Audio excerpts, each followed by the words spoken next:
Hello and good morning, beautiful people. I wanted to talk to you today because I've been inspired by the members in my Accelerate Sales Hub. And this month we've been focusing in on listening, which is such a essential sales tool and skill. And what's inspired me is that we know how to listen. We know, well, not all of us know, but thinking about listening, when we're listening to our clients or potential clients, we know that we've got to focus in on them. We know that we've got to listen with our minds, with an open heart, with assumptions laid on the side of the table. We know that we have to listen with our body so that people know that we're listening. And we know that part of listening is using our mouth by exploring things with people and checking in with people, using phrases like, so what I heard you say was, and can I just make sure that I've got this right?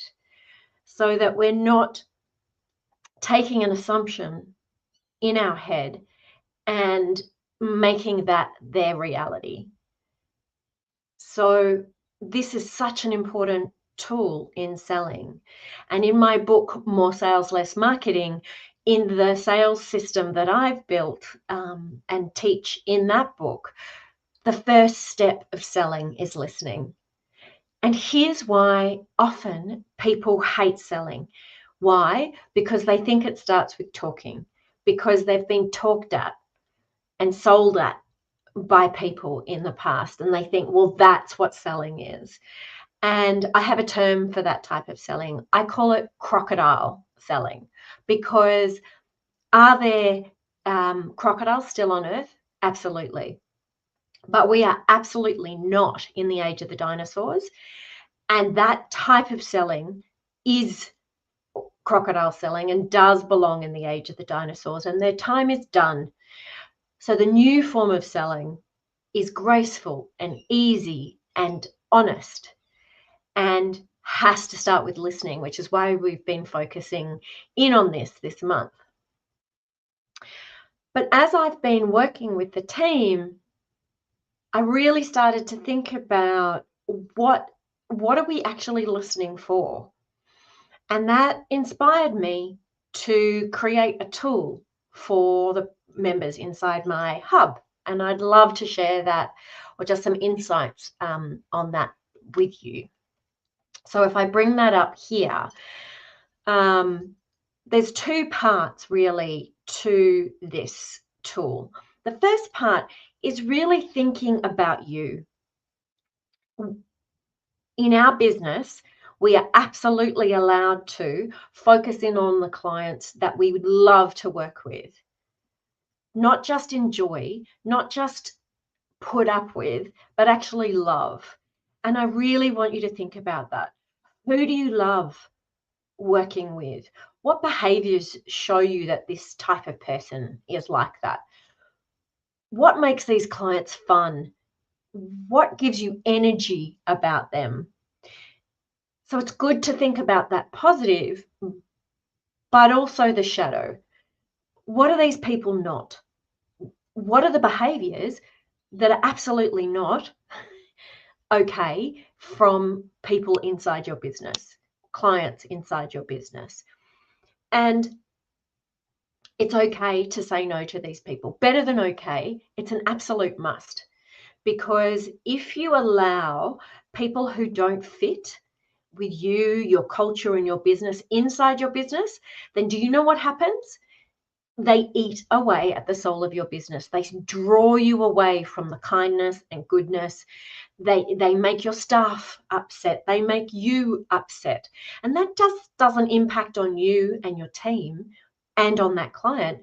It impacts on the beautiful clients, because imagine this scenario. You just get off the phone from a client who really gets you goat, and there's another call, or someone walks in the room and it's a client you love to work with.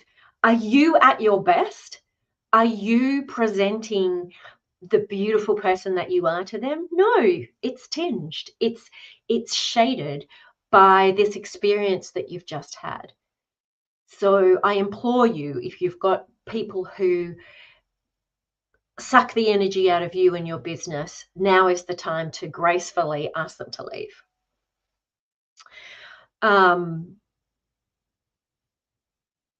So once we've thought about who they are, then we want to think about, well, what are we doing with them? So what does success in working together look like? And again, this isn't one-sided. It's success for you and your team and the community and the world, and it's success for this client and their team and their environment.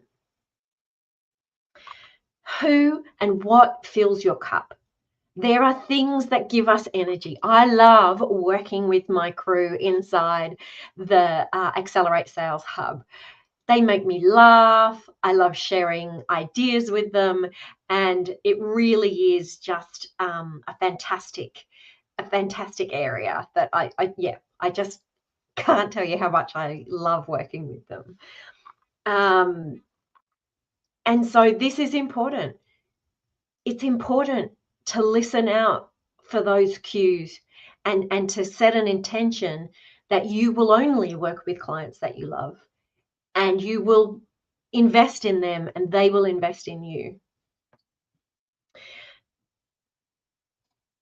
So the second side of what I've done then for this listening tool is then done a client-centric version. And this is something that people inside the hub can take to a sales meeting and have in front of them, so that they remember to ask the questions, that they're listening in for the things that are important. So the first one is kind of setting their north of their compass, and this is checking in whether this client is meeting that criteria or not. So on the second page, when we're thinking about our client, we want to think what anchors them. What is their North Star, their values, their purpose? Why are they doing what they do? How do they work with their suppliers or partners or whatever the term is that they use? What's going on inside their business, and what evidence can you see and markers can you see, and what words do they use to describe and talk about their suppliers and the people that they work with? But not just the words. What is the emotion there? Because that's a real telling sign. And in this, I really listen, not just for the words, but really to your gut. We all know when people rub us up the wrong way, and you need to listen to that. Once we've got a handle on who they are and what they do, and they've passed that test, then we need to think about what is the work that we're going to be doing with them, which is the bottom side of the compass here. We have some ideas around their frustrations and gaps, like what is happening in their business that is driving them towards working with you.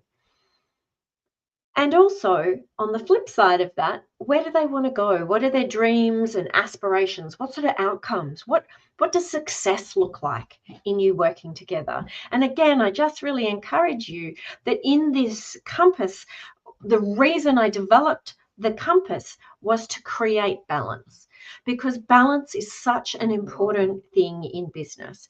And what we want to do is have a beautiful, balanced balance in income, balance in energy, balance in the time that we spend in work and at home, and the other things that we have to invest in order to be balanced. So I just really want to encourage you that if you're having some sales conversations or client conversations today, that before you start those conversations, stop and think about your compass. What is good? What is great? What are the things that you're looking for? What's your intention when it comes to client interactions? And then secondly, once you're in the meeting, how can you really focus in on the person who's in front of you and think about what is going on here? Is this person saying the things, doing the things, feeling the way, doing all of the things that actually mean that they are a good fit for you and your team and your business. So if getting better at listening, which is what we're focusing on this month, is something that you would really, really love to do, then I would love to share with you the insights and the masterclass and the Q&As and all the things that we've been working on inside the Accelerate Sales Hub. And I'm doing a masterclass later in this month and also in November. And I'm working towards a cohort that want to get in and work with me in the hub. And because I've started to explore the American market, I'm actually maintaining my prices at the current price until Thanksgiving, which is the end of November. And then the prices will be going up. So I just love working with my crew, as I said, in the Accelerate Sales Hub. And if listening to more information and goodness on listening and all the other things that beautiful selling and great selling are about, then I would absolutely love to have you on board. And please feel free, if you've got any questions, pop them in the comments if that's going to work for you, or private message me if that feels easier for you. Either way, just give me a yell, and I'm always happy to answer questions, because when I'm listening, I really want to know what the questions are that you have, and that I am able to answer those fully. So thank you. And I hope you all have a beautiful day, and I look forward to seeing you again. Take care.